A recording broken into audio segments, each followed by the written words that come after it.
کائنات میں کسی نسل میں بھی اتنی صفات نہیں ہیں جتنی اہل بیت کی نسل میں ہے۔ یعنی جو نسل حضرت صلی اللہ تعالیٰ علیہ وسلم سے چلی ہے اس میں انتہا درجے کی صفات ہے، اور یہ بات ہمیں اہل بیت سے، ان کی کیفیات سے، ان کے احوال سے اور ان کے اعمال سے معلوم چلتی ہے۔ ان کی ایک صفت تو یہ ہے کہ یہ ہر چیز دل کھول کے دیتے ہیں، ان کے دلوں میں آسمانوں اور زمینوں کی وسعت ہوا کرتی ہے۔ حضرت علی بن حسین رضی اللہ تعالیٰ عنہ کے بیٹے ہیں حضرت زین العابدین رحمۃ اللہ تعالیٰ علیہ، جو اہل بیت کے نہایت بزرگ اور عبادت گزار بزرگوں میں شمار ہوتے ہیں۔ حضرت کا معمول تھا کہ وہ رات کو صدقات کو اور کھانے کے سامان کو اٹھاتے تھے اور مدینہ منورہ کی فقیروں اور بیواؤں کے گھر تک پہنچاتے تھے، اور سب سے کمال کی بات تھی کہ وہ یہ کام انتہائی رازداری سے کرتے تھے۔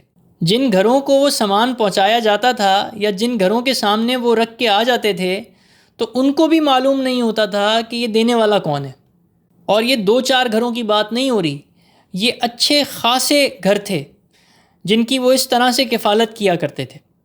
اور اس معاملے میں حضرت کسی خادم کی مدد بھی نہیں لیتے تھے یا کسی غلام کو بھی ساتھ نہیں رکھتے تھے کہ یہ جو مستحقین ہیں ان کا پردہ فاش ہو جائے گا، اور ساتھ میں حضرت زین العابدین رحمۃ اللہ تعالیٰ کی یہ نیکی بھی ظاہر ہو جائے گی۔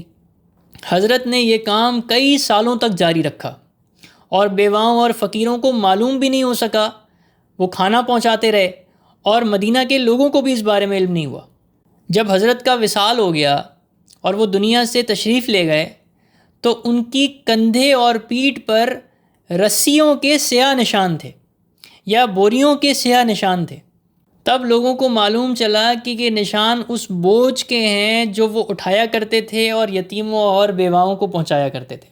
اور جیسے جیسے ان کی وفات کے بعد یہ جو پوشیدہ صدقہ تھا اس کا سلسلہ بند ہو گیا اور یہ خیر جاری نہیں ہوئی، تو یہ بات مدینہ میں بھی واضح ہو گئی کہ یہ حضرت زین العابدین رحمۃ اللہ تعالیٰ تھے جن کی برکت سے یہ خیر جاری تھی۔ آج کے زمانے میں تو اللہ حفاظت فرمائے، صدقہ دینے والا تو اعلان کرتا ہے، اور وہ جب تک پوری کائنات کو نہ بتا دے نا کہ میں نے یہاں اتنی ڈونیشنز کی ہیں، یہاں میں نے اتنا مال پہنچایا ہے، اتنے بیواؤں کو کھانا کھلایا ہے، اتنے یتیموں کی یہ کفالت کی ہے، تب تک اس کو سکون نہیں ملتا۔ یہ بے حسی یہاں تک پہنچ چکی ہے کہ لینے والے کا پورا انٹرویو لیا جاتا ہے اور اس انٹرویو میں اس سے شکریہ کہلوایا جاتا ہے۔ اللہ تعالی ہماری حفاظت فرمائے۔ تو صدقے کا پہلا اصول ہے کہ وہ چھپا ہوا ہو، وہ اخلاص سے ہو، وہ اللہ کے لیے ہو۔ ایسا صدقہ اللہ تعالیٰ کے ہاں بہت مقبول ہے۔ جو اخلاص والا صدقہ ہے اللہ تعالیٰ اس کو بہت آسانی سے قبول فرما لیتے ہیں۔ ایک واقعہ ہے جو حضور صلی اللہ تعالیٰ علیہ وسلم نے صحابہ کرام رضی اللہ تعالیٰ عنہ کو سنایا ہے۔ اسی حوالے سے حضرت صلی اللہ تعالیٰ علیہ وسلم نے فرمایا کہ ایک شخص نے ارادہ کیا کہ میں ضرور صدقہ کروں گا، پس وہ نکلا اور اپنی صدقے کی چیز کو اس نے ساتھ لے کر کسی کو صدقہ کر دیا۔ اگلے دن شور مچ گیا کہ جی کل رات کسی آدمی نے چور کو صدقہ دے دیا۔ اب اس کو سمجھ آ گئی کہ میں یہی شخص ہوں، تو اس نے پھر اللہ تعالیٰ کا شکر ادا کیا۔ اس نے کہا اے اللہ تیرا شکر ہے، چور کو صدقہ دے بیٹھا، لیکن میں ضرور دوبارہ صدقہ کروں گا۔ پھر وہ نکلا، اگلے دن اس نے دوبارہ صدقہ کیا، وہ صدقہ کسی بدکار عورت کے ہاتھ میں چلا گیا۔ تو دوبارہ لوگوں کے ہاں چرچا ہو گیا کہ جی کل کوئی آدمی کسی بدکار عورت کو صدقہ دے کر چلا گیا۔ اگلے دن جب اس کو یہ معلوم چلا تو اس نے اس پر بھی اللہ کا شکر ادا کیا کہ اے اللہ تیرا شکر ہے، بدکار عورت کو صدقہ دے دیا۔ پھر فرمایا کہ میں پھر دوبارہ صدقہ کروں گا۔ تیسری مرتبہ یہ آدمی نکلا اور اس نے صدقہ کر دیا، اور اس دفعہ اس نے صدقہ کسی مالدار شخص کو دے دیا۔ اب صبح لوگوں میں شور مچ گیا کہ بھئی کل کوئی آدمی مالدار آدمی کو صدقہ دے کر چلا گیا۔ اب یہ بھی اللہ کا مخلص بندہ تھا، اس نے کہا یا اللہ تیرا شکر ہے، چور، بدکار عورت اور مالدار کو صدقہ دے بیٹھا۔ اس کے بعد حضرت صلی اللہ تعالیٰ علیہ وسلم نے صحابہ کرام رضی اللہ تعالیٰ عنہ سے عرض کیا کہ اس شخص کے پاس ایک فرشتہ آیا اور اس نے کہا کہ اللہ تعالیٰ نے تمہارا صدقہ قبول کر لیا ہے۔ اس کی وجہ یہ فرمائی کہ چونکہ تمہاری نیت خالص تھی۔ پھر فرمایا کہ رہی بات چور کو صدقہ دینے کی، تو ممکن ہے کہ صدقہ پا کر وہ چوری سے باز آ جائے، پھر فرمایا رہی بات بدکار عورت کو صدقہ دینے کی، تو ممکن ہے کہ وہ توبہ کرے اور بدکاری سے رک جائے صدقے کی برکت سے۔ اور اسی طرح پھر فرمایا جو مالدار شخص کو تم نے صدقہ دیا ہے شاید وہ اس بات سے عبرت پکڑ لے اور وہ بھی اللہ کے راستے میں خرچ کرنے والا بن جائے۔ یعنی جب اللہ تعالیٰ کسی چیز کو قبول فرما لیتے ہیں نا تو وہ بندے کی طرف سے خود وکیل بن کے اس کے ہیلے دینا شروع کر دیتے ہیں۔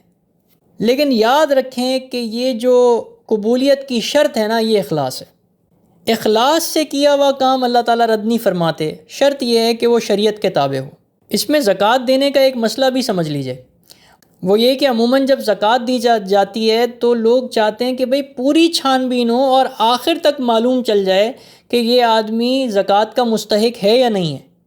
تو یہ طریقہ اچھا نہیں ہے۔ اگر دینی علوم کے مطابق آپ کو لگتا ہے اور آپ کا گمان غالب ہے کہ اس آدمی کے اوپر زکوٰۃ لگتی ہے تو پھر اس کو زکوٰۃ دی جا سکتی ہے۔ اس کو چھان بین کر کے اس کی عزت پامال کرنا یہ طریقہ ٹھیک نہیں ہے۔ اسی طرح سے کوئی غیرت مند آدمی کو یہ کہہ کر دینا کہ میں تمہیں زکوٰۃ دے رہا ہوں یہ طریقہ بھی اچھا نہیں ہے، بلکہ اس کو کوئی اور بات کہہ دی جائے کہ میں آپ کو ہدیہ دے رہا ہوں، میں آپ کو رقم دے رہا ہوں، میں آپ کو فلاں دے رہا ہوں، تاکہ اس کی عزت پامال نہ ہو۔ جیسے میں نے پہلے بھی عرض کیا کہ انداز اہل بیت کے اندر سخاوت بہت زیادہ ہے، تو مجھے اسی پر امام حسن رضی اللہ تعالیٰ عنہ کا ایک واقعہ یاد آ رہا ہے کہ حضرت کے پاس ایک آدمی اپنی ضرورت کو باقاعدہ لکھ کر لایا۔ ممکن ہے اس کی ہمت نہ پڑتی ہو کہ حضرت کے سامنے بات کرے گا اور اپنی ضرورت کو بیان کرے گا، تو جب امام حسن رضی اللہ تعالیٰ عنہ کے پاس وہ لکھی ہوئی چیز پہنچی، حضرت امام حسن رضی اللہ تعالیٰ عنہ نے اس کو پڑھے بغیر اپنے خادم سے کہا کہ اتنے لاکھ دینار یا اتنے ہزار دینار لا کے اس آدمی کو دے دو، یا جو بھی اس وقت کے اعتبار سے بڑی رقم تھی وہ اس کو ارشاد فرمایا کہ اس کو پہنچا دو یا اس کو دے دو۔ تو جب وہ چلا گیا تو ان کے خادم نے کہا کہ آپ نے تو یہ رکا پڑھا بھی نہیں اور آپ نے ان کو یہ رقم عنایت فرما دی۔ تو امام حسن رضی اللہ تعالیٰ عنہ نے ان سے عرض کیا کہ بھائی بات یہ ہے کہ جتنی دیر میں اس خط کو پڑھتا تو یہ میرے سامنے بیٹھا رہتا اور اپنے آپ کو حقیر محسوس کرتا رہتا، اور جب میں اللہ تعالیٰ کے سامنے آخرت میں پیش ہوتا تو میں اللہ تعالیٰ سے کیا کہتا کہ یہ میں نے کیا کیا ہے۔ یہ اخلاص اور یہ خشیت ان حضرات کی اللہ تعالیٰ کے ساتھ تھی۔ اللہ تعالیٰ ہمیں اس خشیت اور اس اخلاص کے ساتھ دینے کی توفیق عطا فرمائے۔